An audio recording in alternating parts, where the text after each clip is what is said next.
అందరూ ఊహించిన విధంగానే నందమూరి నటసింహం బాలకృష్ణ వారసుడు మోక్షజ్ఞ ఎంట్రీ ఖరారైపోయింది.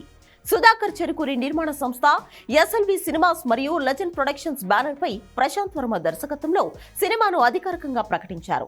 బాలయ్య చిన్న కుమార్తె తేజస్విని సమర్పణలో వస్తున్న చిత్రం ఇది. ప్రశాంత్ వర్మ సినిమాటిక్ యూనివర్స్ లో భాగమైన ఈ చిత్రాన్ని సుధాకర్ చెరుకూరి భారీ బడ్జెట్ తో నిర్మించేందుకు ప్లాన్ చేస్తున్నారు. పురాణాల ఆధారంగా వస్తున్న ఈ చిత్రాన్ని అధికారికంగా మోక్షజ్ఞ పుట్టినరోజు సందర్భంగా ప్రకటించారు.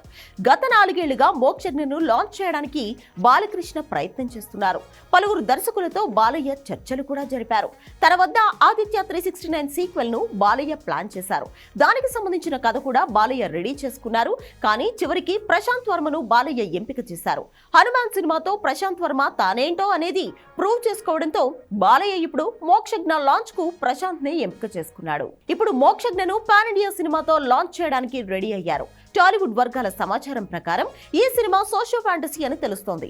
ఈ సినిమా కోసం మోక్షజ్ఞ గత 2 నెలల నుంచి యాక్షన్ సీన్స్ ని కూడా ప్రాక్టీస్ చేస్తున్నాడు. మోక్షజ్ఞ పుట్టినరోజు సందర్భంగా ఒక స్టిల్ ని విడుదల చేశారు. ఈ స్టిల్ లో బాలయ్య వారసుడు చాలా హ్యాండ్సమ్ గా కనిపిస్తున్నాడు.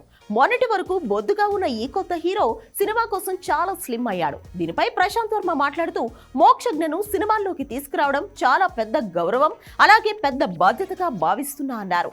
బాలకృష్ణ గారు నాపై, నా కథపై ఉంచిన నమ్మకానికి నేను ఎప్పుడూ రుణపడి ఉంటా అంటూ కామెంట్ చేశారు.